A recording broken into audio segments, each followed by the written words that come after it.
Afternoon, everybody. Welcome to another month here on Weekly Spark, here on my channel. And I wanted to introduce you to some of the inspiration that I'm going to be working with for this month. And that is going to be fish, but specifically salmon. And mythologically, you'll see why.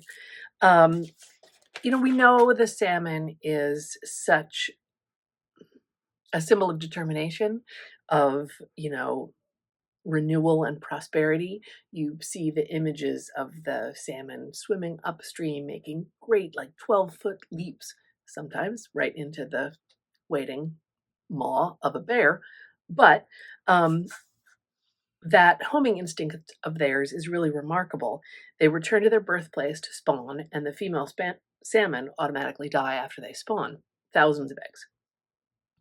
They do this with this kind of homing ability depends on the tides and the moon.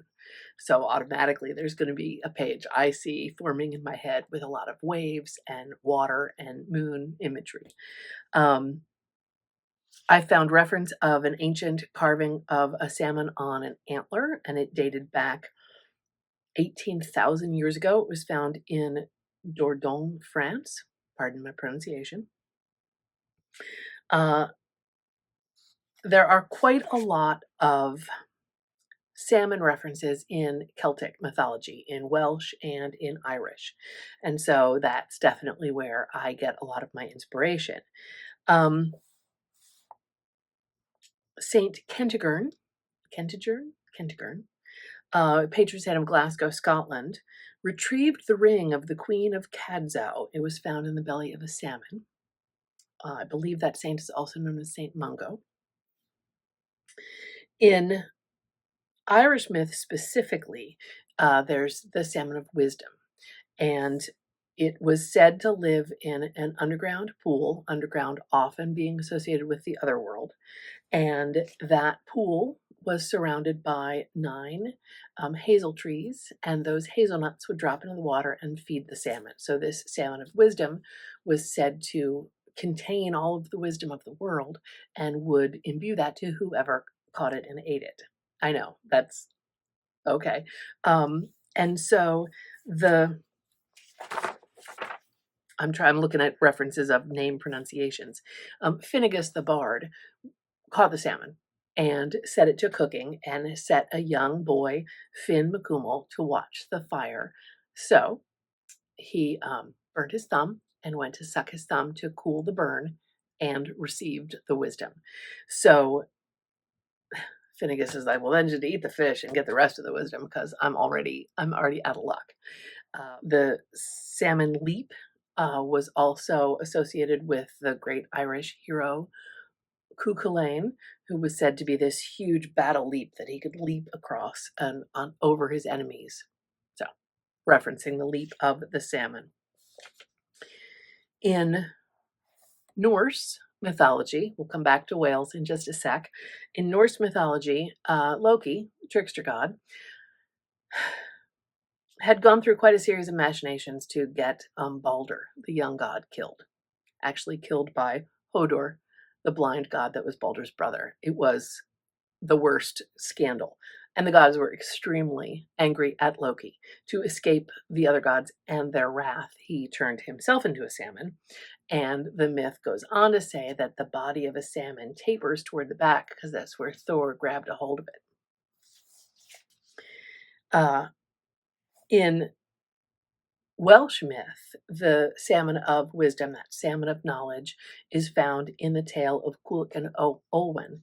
And King Arthur and his men are going in search of all these different wise animals that know the lore. And the salmon of Llyn is one of those, like the oldest animal on the earth, has all of the wisdom. Another salmon reference, and it kind of runs parallel to that reference of Fionn McCumhail that I just mentioned, is that in the myth of Cerridwen, she is a witch goddess and she's brewing a potion to give her ugly son wisdom and knowledge to compensate for his appearance, right? To give him skills in other areas. And she sets the boy Gwion Bach little Gwion to tend the fire, tend the potion that's been brewing for a year and a day. A couple drops spring out, they burn him, he sucks them off to cool the burn, and gets all the potency of that brew. And so she is angered by this. And in his knowledge, he also has this magical ability and he can shapeshift, he can transform into animals. And so he turns into a hare, she chases him as a greyhound. He turns into a salmon and she chases him as an otter. And he turns into a grain of wheat. She turns into a hen and eats him. 9 months later, she gives birth to Taliesin, the father of all the bards. So the salmon pops up at different times with some parallels in different Celtic myths, running kind of akin to each other, but tending to represent abundance and fertility in different ways, often representing knowledge. Of course, the salmon is extremely important in Native American myth, and I usually respectfully do not work with Native American myth, but in this case, it would be disrespectful to not mention them and the salmon. Specifically, one myth about the salmon from the Haida peoples in the Pacific Northwest. Now, this is, where salmon grow. The right salmon are essential to their nourishment, their substance. And so the myth of the salmon boy is that he was disrespectful of the salmon. He didn't want to eat it. He said it was moldy. He wasted food and threw it in the bushes. And so he went swimming and went into deep water and drowned. And the salmon spirits, these spirits of the salmon that had been eaten by the folk, the spirits of the salmon were in the water returning to their salmon home. And so they took the boy with them and raised him. And in that time living in the salmon village, he learned politeness and care and consideration and respect. And so when it came time for the salmon to spawn, he swims upstream with the rest of the salmon, only to be caught in a fishing net by his own human mother. By chance, she recognizes him based on a copper necklace he was wearing, and within 8 days, she has nursed him, cared for him, and he has transformed back into a human person, human boy. So in his short time in human form again, he teaches his tribe quite a few things about healing, about, that kind of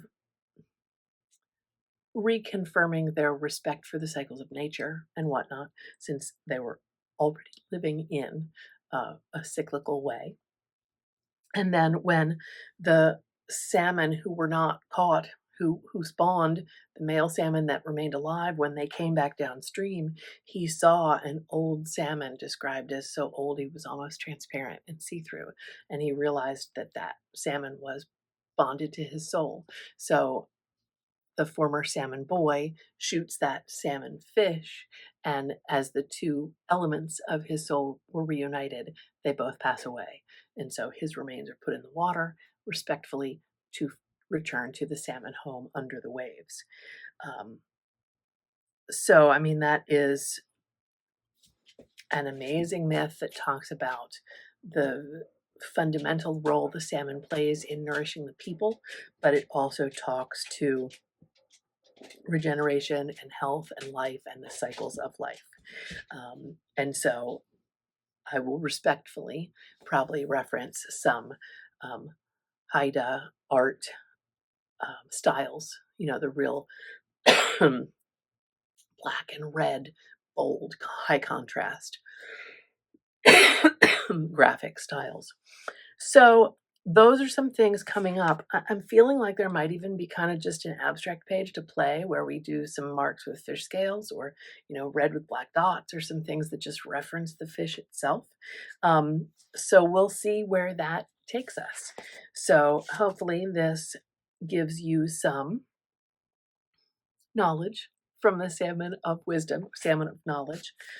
One final note that I have here in the margins on my notebook is that the word salmon comes from the Latin salire or salire, and that means to leap.